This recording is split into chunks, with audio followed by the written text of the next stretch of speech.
So I'm originally born and raised in Peoria, Illinois, which most of my time has been spent there throughout my life.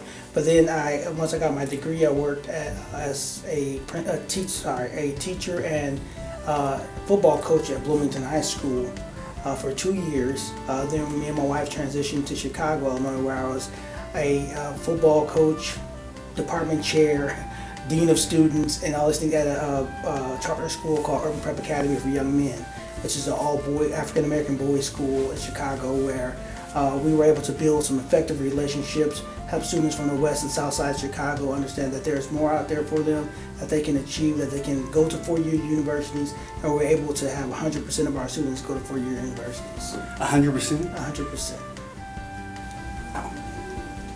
It was amazing. It was. You had to be very passionate for the job. We put in a lot of hours, but it was.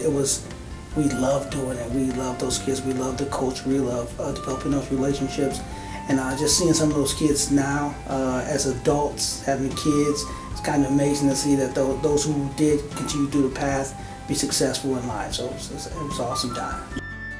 The funny thing is, I originally went to school to be a lawyer. From the 8th grade on, I wanted to be a lawyer. I was doing job shadowing. I was studying with a lawyer who was tutoring me, and I always wanted to be a lawyer. So I got into my first year of college, my freshman year of college. I was doing great, but I felt like where my direction, I wasn't going to be able to make the difference that I wanted to make. And so I went to my sophomore year of college, and I took one African American history course, and that professor just amazed me, Dr. Rodriguez. His first comments was, "Yeah, I'm Portuguese in descent, and my family owned slave ship." I was like, "Wow!" And he called our attention that way. And every time we had a lesson with this professor, he called our attention. He said we start loving instruction. And at the end of that course, I said, "I'm gonna become a teacher."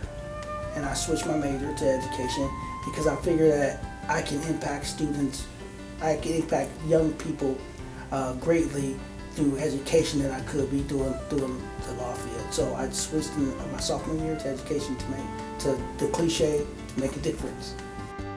And the great thing about being at a middle school, I just like to tell a story that it was middle school teachers who actually changed my trajectory. Coming from a very impoverished family of 6, no father in the home, father home around gang and drug violence, and just having that one math teacher, Mr.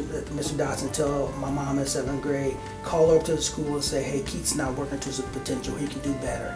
And I didn't look at that as Mr. Dotson telling on me, I looked at it as he sees something in me, he cares about me, he sees something in me, and he wanted me to work to my potential. So it was teachers throughout my entire life that showed me that there's a different way going through this life.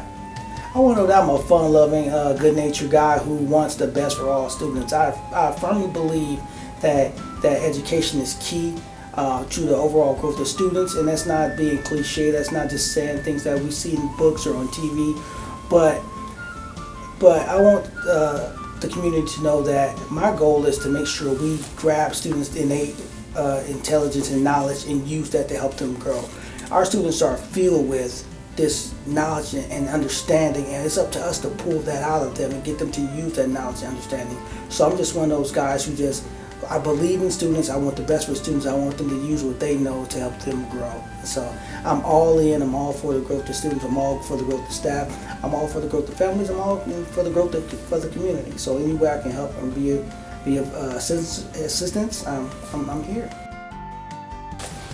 That they have a leader who will lead and stride with them. That my goal is not to be the leader who is always in front and orchestrating things. That I want to walk in tandem with them and go through this process with them. I want to be able to help them model instruction, help them model classroom management, help them model culturally responsive teaching, help them model critical thinking, and then lead when necessary, but make sure give them the opportunities to develop their leadership as well.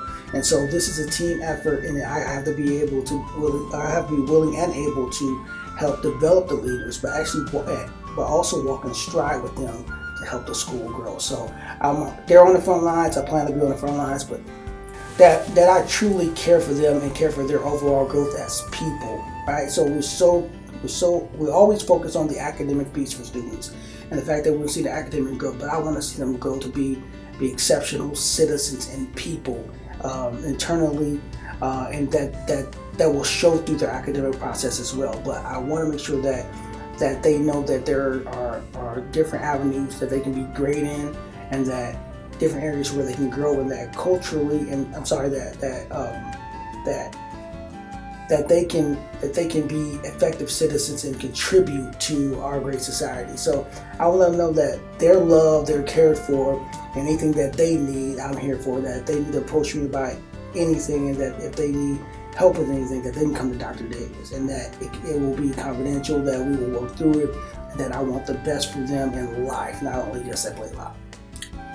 We want to make sure we build students who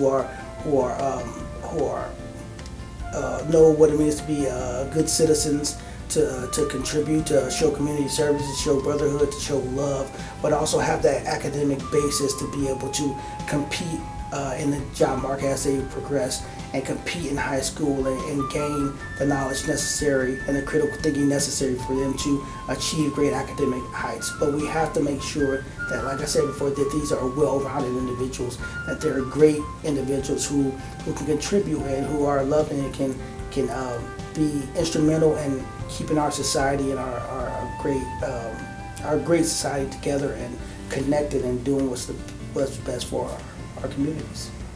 I'm looking forward to seeing how I can contribute to Blalack. It's already a great school.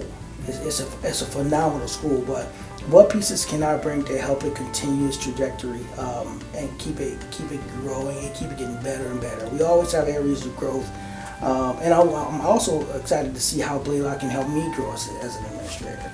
So I know I've been an administrator before, but education changes, processes changes, culture changes, and so how can I grow in the process of working at Blalack? So it's twofold for me.